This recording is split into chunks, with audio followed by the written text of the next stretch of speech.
हाय बच्चों, जय हिंद। आज हम लोग एक नया चैप्टर पढ़ते हैं। तो हम लोग आज पढ़ेंगे ह्यूमन रिप्रोडक्शन या ह्यूमन रिप्रोडक्टिव सिस्टम।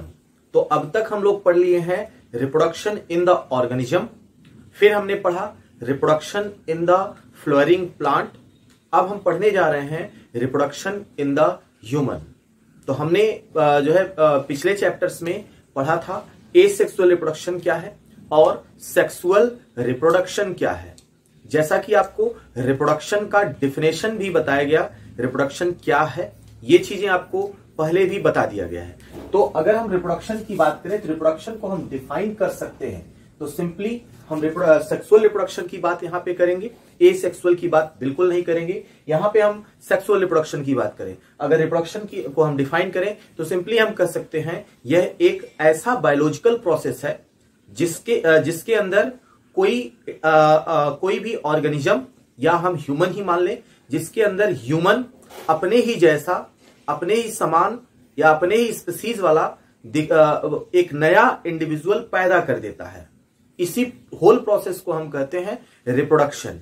तो इसको ऑलरेडी हम जानते हैं, तो आप कह सकते हैं reproduction is the biological process, biological process in which, जिसमें क्या होगा, in which individual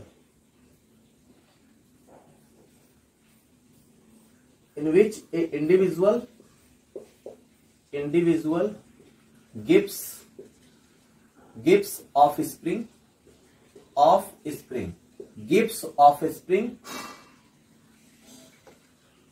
of same species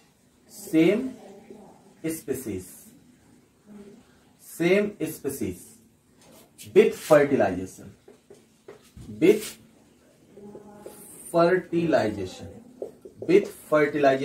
This is the sexual reproduction. ये सेक्सुअल रिप्रोडक्शन का डिफिनेशन ऑलरेडी आपको बताया गया था। तो जिसमें कोई इंडिविजुअल अपने ही जैसा, अपने ही समान दिखने वाला एक नया बच्चा पैदा करे, उसी को हम कहते हैं रिप्रोडक्शन। तो सिंपली हम कह सकते हैं बच्चा पैदा करना ही रिप्रोडक्शन कहलाता है। अच्छा, अब हम बात करेंगे ह्यूमन में सेक्सुअल रिप्रोडक्शन की। तो सबसे पहले हम बात करते हैं ह्यूमन की। तो ह्यूमन की क्लासिफिकेशन की अगर हम बात करें तो सबसे पहला हम जानेंगे कि ह्यूमन के कैरेक्टरिस्टिक या ह्यूमन के क्लासिफिकेशन की बात करें तो ह्यूमन का अगर हम क्लासिफिकेशन या टैक्सोनॉमी की बात करें तो सबसे पहला क्वेश्चन ये उठता है कि ह्यूमन को किस फाइलम में रखा गया है। तो हम कह सकते हैं ह्यूमन को कार्डेटा नाम के फाइलम में रखा गया है। तो कह सकते हैं ह्यूमन का फाइलम, तो ह्यूमन को किस फाइलम में रखा गया है, तो इसका आंसर होगा कॉर्डेटा। तो कॉर्डेट्स एक फाइलम है, तो कॉर्डेटा नाम के फाइलम में ह्यूमन को रखा गया है। फिर अगर हम बात करें आगे तो ह्यूमन को किस डिवीजन में रखा गया है, तो हम कह सकते हैं वर्टिब्रेटा में रखा गया है। तो ह्यूमन को किस डिवीजन में रखा गया, तो डिवीजन, तो ह्यूमन को वर्टिब्रेट्स में रखा गया है, वर्टिब्रेट्स। तो वर्टिब्रेट्स। अब आगे अगर हम बात करें किस सुपर क्लास में ह्यूमन को रखा गया है, सुपर क्लास। तो अगर हम सुपर क्लास की बात करते हैं तो किस सुपर क्लास में ह्यूमन को रखा गया है, तो हम कह सकते हैं तो यह ग्नैथा में रखा गया है, ग्नैथा। सुपर क्लास हम कह सकते हैं यह टेट्रापोडा में रखा गया है, टेट्रापोडा। तो टेट्रापोडा में रखा गया है। फिर हम आगे बात कर सकते हैं किस क्लास में रखा गया है, तो ह्यूमन को किस क्लास में रखा गया है, तो हम कह सकते हैं ये मैमल्स नाम के क्लास में रखा गया है।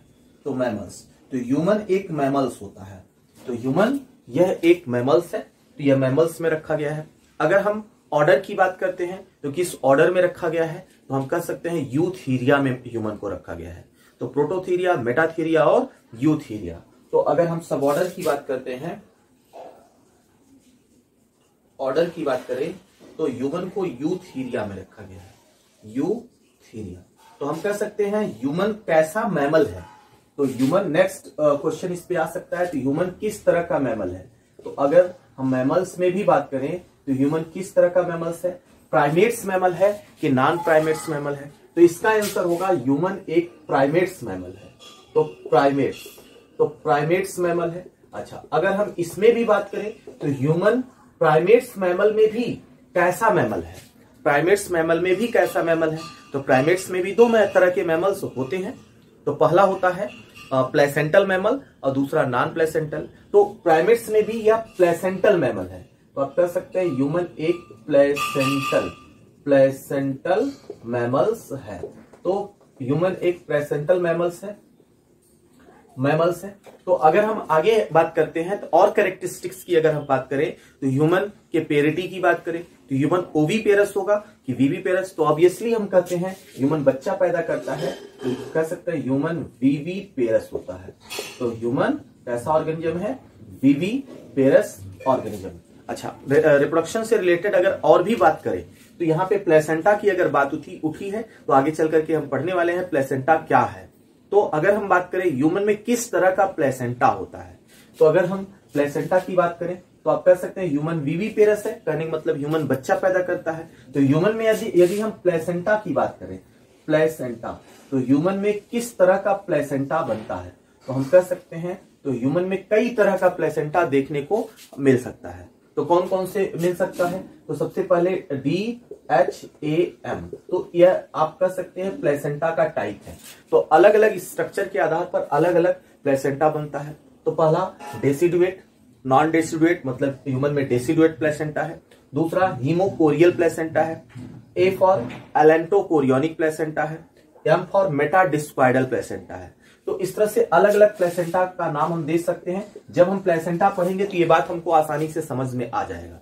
तो यहाँ पे हम कह सकते हैं डेसिडुएट, है ना, डेसिडुएट। ह्यूमन में प्लेसेंटा जो होगा वह डेसिडुएट टाइप का होता है।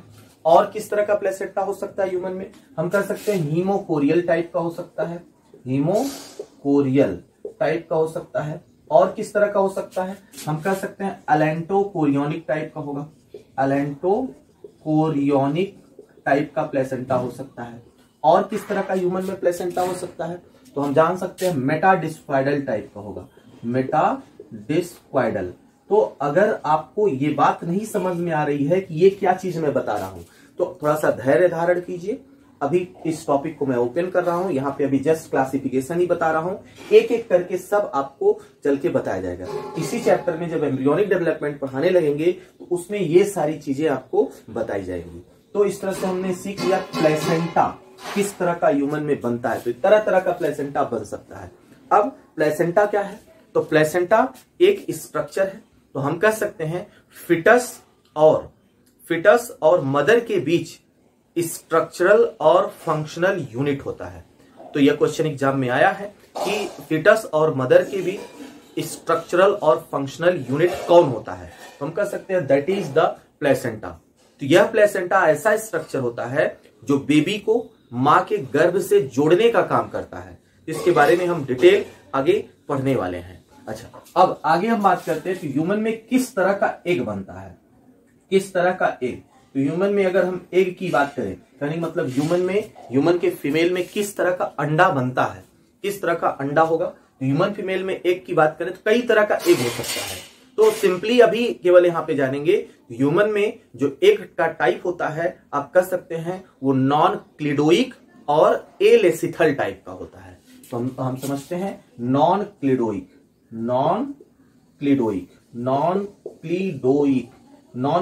टाइप का होगा। और दूसरा आप कह सकते हैं एलेसिथल।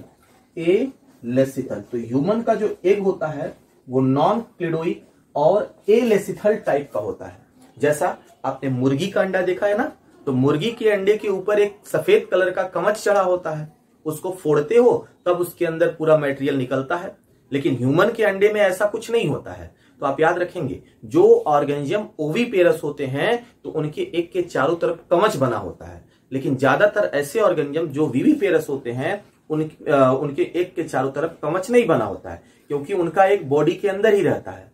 तो मानव का जो एग होगा या ह्यूमन का जो एग होगा वो कवच उसमें नहीं होगा, मतलब वो सेल लेस होता है। तो इसीलिए उसको हम कहते हैं नॉन क्लिडोइक है।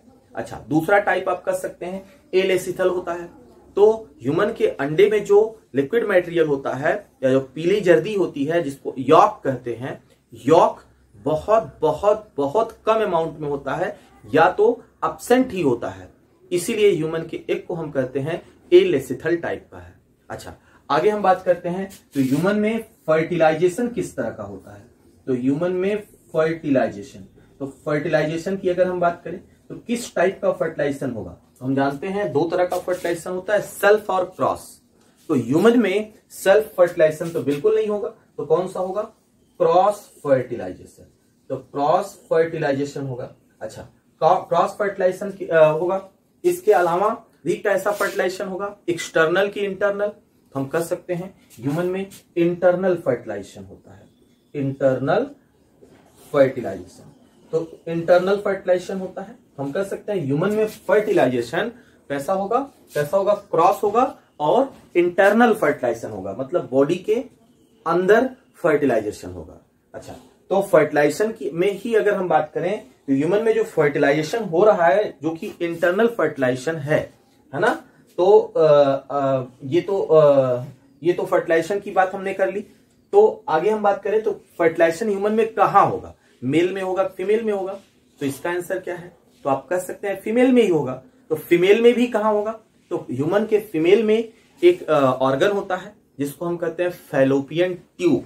तो फर्टिलाइजेशन फैलोपियन ट्यूब के अंदर होता है, फैलोपियन ट्यूब। तो ह्यूमन में फैलोपियन ट्यूब नाम का स्ट्रक्चर होता है, उसी के अंदर ह्यूमन के अंदर फर्टिलाइजेशन होता है।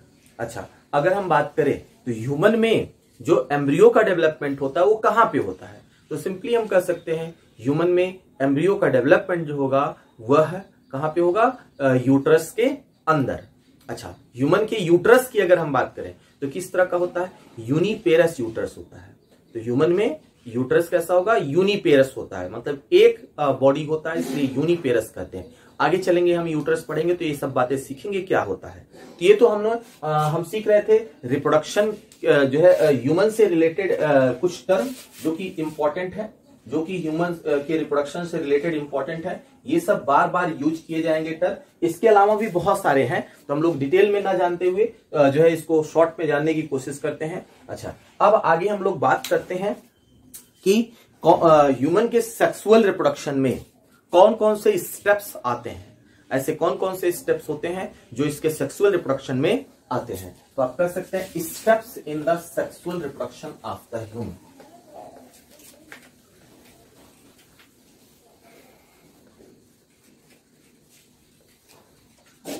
Steps in the sexual reproduction, steps in reproduction. तो कौन कौन से स्टेप्स इन्वॉल्व होंगे ह्यूमन के सेक्सुअल रिप्रोडक्शन में। तो पहले स्टेप की हम बात करें तो सबसे पहले रिप्रोडक्शन कहां से स्टार्ट होगा, तो सिंपल सी बात है, हम कह सकते हैं सबसे पहला स्टेप इसमें आएगा गैमेटोजेनेसिस। तो सबसे पहला इवेंट आएगा गैमेटोजेनेसिस, गैमेटोजेनेसिस। जैसा कि हम ऑलरेडी गैमेटोजेनेसिस क्या होता है, रिप्रोडक्शन इन द ऑर्गेनिज्म वाले पार्ट में पढ़ चुके हैं। तो गैमेटोजेनेसिस मतलब गैमीट्स का फॉर्मेशन, कहने का मतलब स्पर्म का फॉर्मेशन और ओवम का फॉर्मेशन। तो हम जानते हैं गैमेटोजेनेसिस में दो होते हैं, एक होता है स्पर्मेटोजेनेसिस, स्पर्मेटोजेनेसिस, और दूसरा होता है oogenesis, oogenesis। तो स्पर्मेटोजेनेसिस और दूसरा होगा oogenesis। तो स्पर्मेटोजेनेसिस का मतलब स्पर्म का फॉर्मेशन, स्पर्म मतलब मेल गैमीट्स का फॉर्मेशन, और oogenesis का मतलब ओवम का फॉर्मेशन, कहने का मतलब फीमेल गैमीट्स का फॉर्मेशन, या हम कह सकते हैं एग का फॉर्मेशन। तो सबसे पहले गैमेटोजेनेसिस हुआ, स्पर्म बना और ओवम बना, स्पर्म या मेल में बना, ओवम या फीमेल में बना।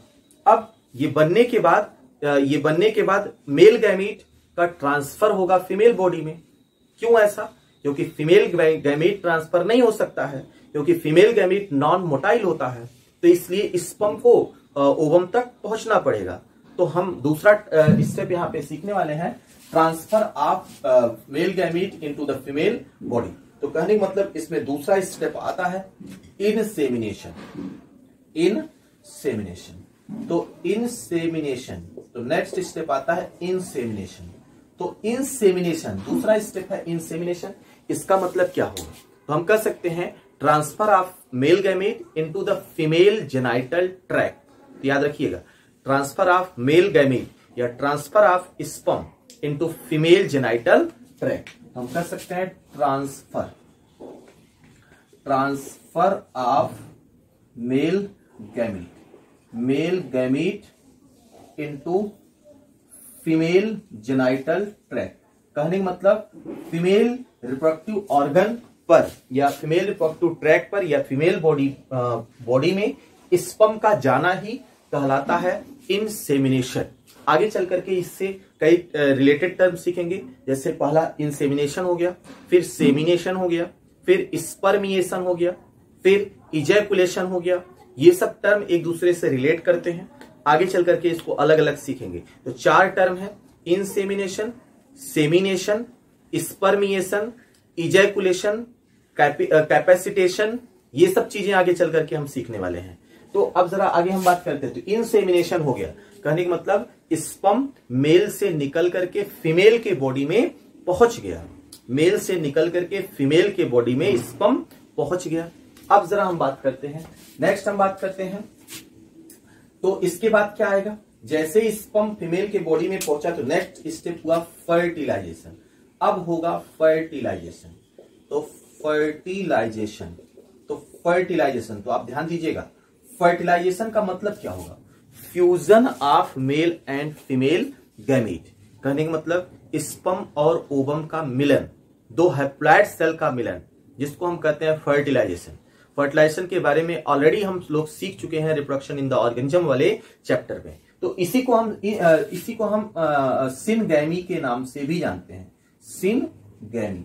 तो fertilisation is also called as the syngamy. तो हम कह सकते हैं फर्टिलाइजेशन का मतलब होता है fusion of sperm and ovum, sperm और ओवम का मिलना, स्पर्म और ओवम का मिलना। तो स्पर्म भी हैप्लॉइड है, ओवम भी हैप्लॉइड है, दोनों का मिलन होगा तो एक डिप्लॉइड सेल का फॉर्मेशन होगा। कहने का मतलब नेक्स्ट स्टेप है जाइगोट का फॉर्मेशन। तो नेक्स्ट हम बात करेंगे जाइगोट का बनना, तो जाइगोट का फॉर्मेशन। तो नेक्स्ट स्टेप है जाइगोट फॉर्मेशन। तो जाइगोट फॉर्मेशन होगा जब स्पर्म और ओवम आपस में मिल जाएंगे तो जाइगोट बन जाएगा। अब इस जाइगोट किस चिड़िया का नाम है, तो ध्यान दीजिएगा, जाइगोट एक डिप्लॉइड सेल है। तो आप कह सकते हैं ये डिप्लॉइड सेल है। तो जाइगोट एक डिप्लॉइड सेल है और यह एक टोटीपोटेंट सेल भी है। These are totipotent cell. तो जाइगोट इज द डिप्लॉइड और द टोटीपोटेंट सेल। तो आप कह सकते हैं यही वाइटल कनेक्टिंग लिंक होता है एक जनरेशन को दूसरे जनरेशन से जोड़ने का। तो ये एनसीईआरटी में मेंशन किया गया है, जो है वाइटल कनेक्ट, जाइगोट एक वाइटल मतलब आंतरिक वाइटल कनेक्टिंग लिंक है एक जनरेशन को दूसरे जनरेशन से जोड़ने का। यही वो स्ट्रक्चर है जिससे एक नई बॉडी बनने वाली है। ये एक सेल का स्ट्रक्चर है, जाइगोट मात्र एक सेल का स्ट्रक्चर है और ये डेवलप होकर के एक कॉम्प्लेक्स बॉडी को बनाने वाली है आगे चल करके। यही पूरा प्रोसेस इस चैप्टर में हमको सीखना है। तो आप कह सकते हैं ये जाइगोट जो है बेचारा सिंगल सेल का है। तो आप कह सकते हैं ये सिंगल सेल है ना, सिंगल सेल है और यही कंप्लीट बॉडी में चेंज होगी। तो ध्यान देना, इसीलिए तो इसको टोटीपोटेंट कहते हैं। तो टोटीपोटेंट सेल किसे कहेंगे, ऐसा सेल जो अपने आप को एक कंप्लीट ऑर्गेनिज्म में चेंज कर देता है, ऐसे सेल को हम कहते हैं टोटीपोटेंट सेल। अब जरा देखिएगा, जाइगोट बन गया। तो जाइगोट बनने के तुरंत बाद क्या होगा, अब यहां पे नेक्स्ट स्टेप शुरू होगा जिसको हम नाम देते हैं मारुलेशन। कहने मतलब इस जाइगोट से मारुला का फॉर्मेशन होगा, जिसको हम कहते हैं मारुलेशन। तो आप कह सकते हैं, तो ह्यूमन में इस जाइगोट का फॉर्मेशन कहां होगा, फैलोपियन ट्यूब के अंदर। ये फर्टिलाइजेशन कहां होगा, फैलोपियन ट्यूब के अंदर। जाइगोट का फॉर्मेशन कहां होगा, फैलोपियन ट्यूब के अंदर। मारुलेशन कहां होगा, फैलोपियन ट्यूब के अंदर। ब्लास्टुलेशन कहां होगा, फैलोपियन ट्यूब के अंदर होगा। अब जरा हम देखते हैं, तो नेक्स्ट है मॉरुलेशन। तो हम बात करेंगे मॉरुलेशन। तो मॉरुलेशन क्या है, तो सिंपली हम कर सकते हैं फॉर्मेशन ऑफ मारुला, फॉर्मेशन ऑफ मारुला। तो मारुला एक स्ट्रक्चर होता है, एम्ब्रियो का एक स्ट्रक्चर होता है। तो आप कह सकते हैं इस तरह से यह एम्ब्रियो का एक स्ट्रक्चर होता है, जो आप कह सकते हैं 8 से 16 सेल का स्ट्रक्चर होगा। तो यह एम्ब्रियो एक बॉल जैसा स्ट्रक्चर होता है, 8 से 16 सेल का स्ट्रक्चर हो सकता है। तो आप कह सकते हैं ये 8 से 16 सेल का स्ट्रक्चर होता है। मारुला 8 से 16 सेल का एक स्टेज होता है, एक स्ट्रक्चर होता है, जिसको हम मारुला कहते हैं। तो मारुला यह सॉलिड बॉल जैसा होता है। कैसा होगा? आप कह सकते हैं ये सॉलिड बॉल जैसा होगा, सॉलिड बॉल। तो सॉलिड बॉल जैसा होगा, सॉलिड बॉल जैसा होगा कहने मतलब इसमें कोई कैविटी नहीं होगी। अच्छा, अब हम बात करते हैं जब मारुला बन जाएगा, 16 सेल का एम्ब्रियो बन जाएगा, अब क्या होगा? अब होगा ब्लास्टुलेशन। ब्लास्टुलेशन तो ब्लास्टुलेशन होगा। तो ब्लास्टुलेशन में क्या आता है? तो हम कह सकते हैं इसमें 16 सेल से 32 सेल बनेगा और 32 सेल से 64 सेल बनेगा। कहने मतलब 2 स्टेजेस बनेंगे। एक तो बनेगा ब्लास्टुला और दूसरा बनेगा ब्लास्टोसिस्ट। इसी ब्लास्टोसिस्ट को हम मैच्योर ब्लास्टुला भी कहते हैं।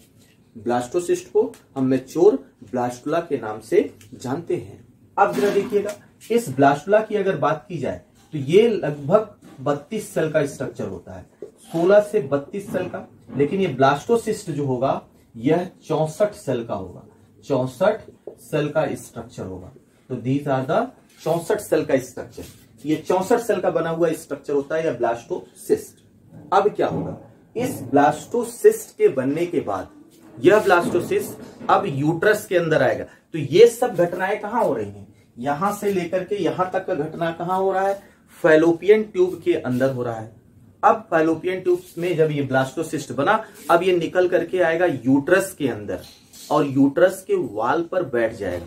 यूट्रस का जो दीवार होता है, यूट्रस का जो एंडोमेट्रियम होता है, उसके ऊपर बैठ जाएगा। और इसके बैठने के प्रोसेस को ही इम्प्लांटेशन नाम देते हैं। क्या नाम देंगे? इम्प्लांटेशन। तो अब नेक्स्ट स्टेप होगा इम्प्लांटेशन।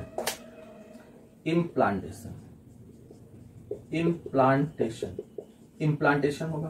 तो इम्प्लांटेशन में क्या होता है? तो सिंपली हम डिफाइन कर सकते हैं, इस इम्प्लांटेशन में क्या होगा?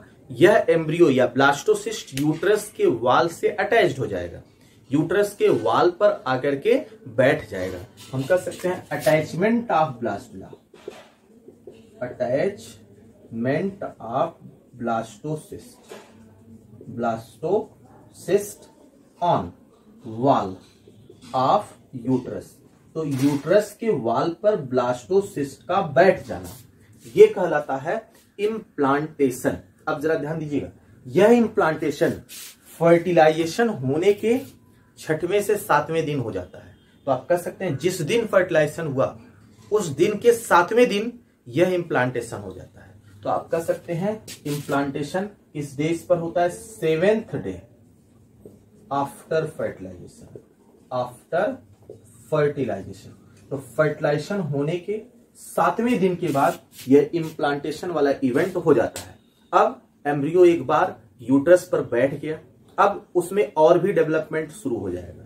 तो हम कह सकते हैं अब इसके तुरंत बाद होगा गैस्ट्रुलेशन। नेक्स्ट स्टेप आएगा गैस्ट्रुलेशन हुआ, कहने का मतलब गैस्ट्रुला का फॉर्मेशन। तो गैस्ट्रुलेशन, तो आप कह सकते हैं फॉर्मेशन ऑफ गैस्ट्रुला। तो इसके लिए आप टर्म दे सकते हैं फॉर्मेशन ऑफ गैस्ट्रुला, गैस्ट्रुला का फॉर्मेशन। कहने का मतलब गैस्ट्रुलेशन के दौरान गैस्ट्रुलर मूवमेंट होगा, जिसको हम मार्फोजेनिक मूवमेंट के नाम से जानते हैं। गैस्ट्रुला में जो सेल है वो सेल माइटोटिकली डिवाइड करेगा और मूव करेगा, जिसमें 2 तरह का मूवमेंट होगा, एक ईपीबोली मूवमेंट होगा और एक इम्बोली मूवमेंट होगा। और इस तरह से इसके अंदर कैविटीज बनेंगे, जिसको हम गैस्ट्रोसिल और आर्केंट्रान कैविटी कहते हैं। तो अगर आपसे पूछता है कि आर्केंट्रान कैविटी किसमें होता है, तो आंसर होगा आपका गैस्ट्रुला के अंदर। तो गैस्ट्रुला का जो बाहरी कैविटी होता है उसको आर्केंट्रान कैविटी कहते हैं। और आर्केंट्रान कैविटी की ओपनिंग जो होती है वो होती है ब्लास्टोपोर। तो ये एग्जाम में क्वेश्चन पूछा गया है कि आर्केंट्रान कैविटी किसके द्वारा ओपन होता है, तो ब्लास्टोपोर के द्वारा। तो ये आर्केंट्रान कैविटी किसमें होता है? ये गैस्ट्रुला में होता है। तो आप याद रखेंगे आर्केंट्रान कैविटी, तो इसके अंदर होगा आर्केंट्रान कैटेरॉन, आर्केंट्रॉन कैटेरॉन, जो कि ब्लास्टोपोर के माध्यम से बाहर खुलेगा। ये सब चीजें आगे चल करके आपको बताई जाएंगी। अब जैसे ही गैस्ट्रुलेशन खत्म हुआ, गैस्ट्रुलेशन के दौरान ही एम्ब्रियोनिक लेयर्स बनेंगे, मतलब इक्टोडर्म, मीजोडर्म और इंडोडर्म। इक्टोडर्म, मीजोडर्म और इंडोडर्म, इन तीनों लेयर्स का फॉर्मेशन इसी गैस्ट्रुलेशन के दौरान होगा। और जैसे ये तीनों लेयर बनेंगे, अब बॉडी के अंदर शुरू होगा मार्फोजेनेसिस या ऑर्गेनोजेनेसिस, तो दूसरे ऑर्गन सिस्टम का फॉर्मेशन। तो ये सब पहले ही मंथ में हो जाता है। तो आप कह सकते हैं नेक्स्ट स्टेप आता है, नेक्स्ट स्टेप होता है, तो नेक्स्ट स्टेप आप कह सकते हैं ऑर्गेनोजेनेसिस। ऑर्गेनोजेनेसिस, ऑर्गन्स का फॉर्मेशन।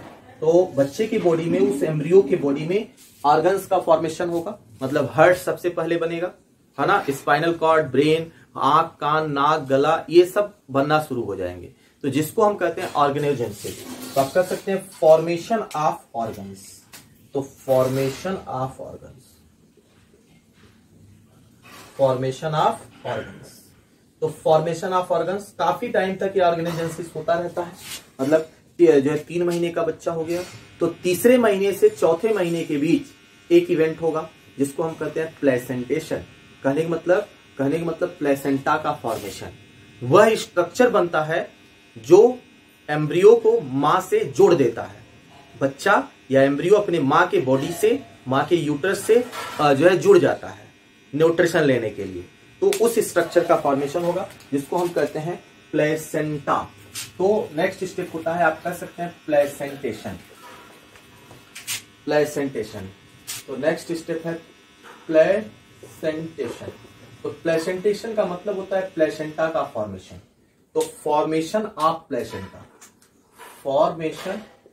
फॉर्मेशन ऑफ प्लेसेंटा, तो प्लेसेंटा का फॉर्मेशन, तो this is called as the placentation. तो अब प्लेसेंटा का फॉर्मेशन होगा, इसके बाद प्लेसेंटा बनेगा। प्लेसेंटा कब बनेगा? तो आप कह सकते हैं जब ये एम्ब्रियो 3 से 4 महीने का हो जाएगा, तो तीसरे से चौथे महीने में यह प्लेसेंटा बन जाता है। तो कैसे यह प्लेसेंटा बनता है, इस प्लेसेंटा का फंक्शन क्या है और इसका बनना जरूरी क्यों है, ये सब बातें जब एम्ब्रियोनिक डेवलपमेंट इस चैप्टर में पढ़ेंगे तो वहां पे बिल्कुल डिटेल में सीखने की कोशिश करेंगे।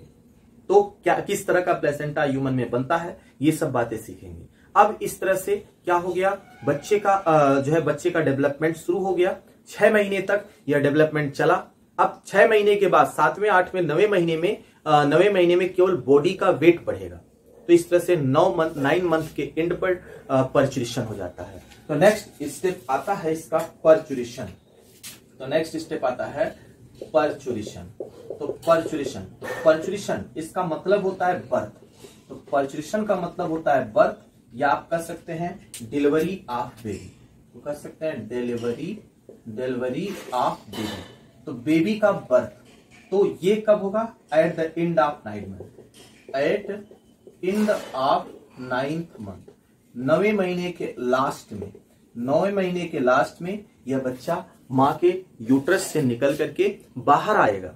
तो जिसको प्रोसेस को हम कहते हैं पर्चुरेशन। तो इस पर्चुरेशन टॉपिक को भी हम लोगों को डिटेल में पढ़ना है। और साथ ही साथ लैक्टेशन होता है। लैक्टेशन का मतलब होता है माँ के बॉडी में मिल्क का फॉर्मेशन। तो ये पूरे होल स्टेप्स हैं जो कि सेक्सुअल रिप्रोडक्शन, ह्यूमन के सेक्सुअल रिप्रोडक्शन में आते हैं। तो पहला स्टेप आप जान लिए, गैमेटोजेनेसिस हुआ, फिर क्या हुआ? इंसेमिनेशन, फिर क्या हुआ? फर्टिलाइजेशन, फिर क्या हुआ? जाइगोट का फॉर्मेशन, फिर क्या हुआ? मॉरुलेशन, इसके बाद ब्लास्टुलेशन, और इसके बाद इम्प्लांटेशन, और फिर इसके बाद गैस्ट्रुलेशन, फिर क्या हुआ? ऑर्गेनोजेनेसिस, फिर क्या हुआ? प्लेसेंटेशन, फिर क्या हुआ? पर्चुरेशन। ये होल स्टेप्स है। अब आगे हम देखते हैं, एक टर्म है lactation. What is the lactation? Lactation, तो इसको छोटे छोटे टर्म को हम सीखते चलते हैं। तो लैक्टेशन का मतलब होता है formation of milk. Formation of milk, milk का formation of milk in mother. Mother में या मां में, मां के ब्रेस्ट में मिल्क का बनना, ये कहलाता है लैक्टेशन। अच्छा, तो लैक्टेशन करवाने के लिए कौन सा हार्मोन्स रिस्पॉन्सिबल होता है? ये एग्जाम में पूछा हुआ क्वेश्चन है। तो आप कर सकते हैं प्रोलैक्टिन हार्मोन। तो ये लैक्टेशन के लिए कौन सा हार्मोन रिस्पॉन्सिबल होता है, तो आप कर सकते हैं प्रोलैक्टिन हार्मोन। अच्छा, एक क्वेश्चन यहाँ पे और पूछा जाता है, यहाँ पे एक क्वेश्चन और पूछा जाएगा, कहेगा कि लैक्टेशन के दौरान माँ में मेंसेज होता है कि नहीं होता है, मतलब मेंस्ट्रुअल साइकिल होता है कि नहीं होता है। तो आप कर सकते हैं during lactation no menstruation, during lactation no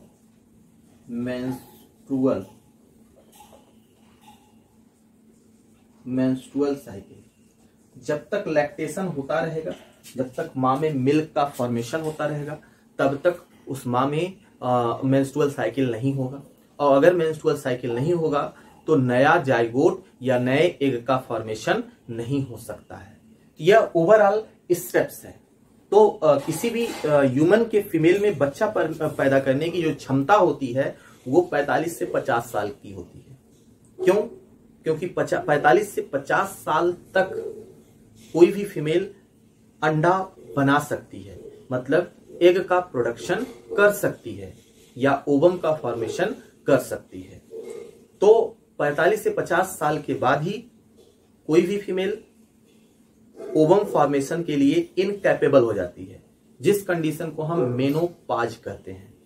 तो मेनोपाज का मतलब होता है सीजेस ऑफ फॉर्मेशन ऑफ ओवा, कहने का मतलब ओवम का फॉर्मेशन जब सीज कर जाए, कहने का मतलब ना हो, तो इस कंडीशन को हम कहते हैं मेनोपाज। तो सारी घटनाएं एक एक करके हम सीखेंगे। तो ये सारी चीजें जो आप इवेंट देख रहे हैं, इसको हम एक डायग्राम की सहायता से सीखने की कोशिश करते हैं, कहां पे कौन सा चीज हो रहा है। फिर इसके बाद हम शुरू करेंगे इस चैप्टर के बारे में।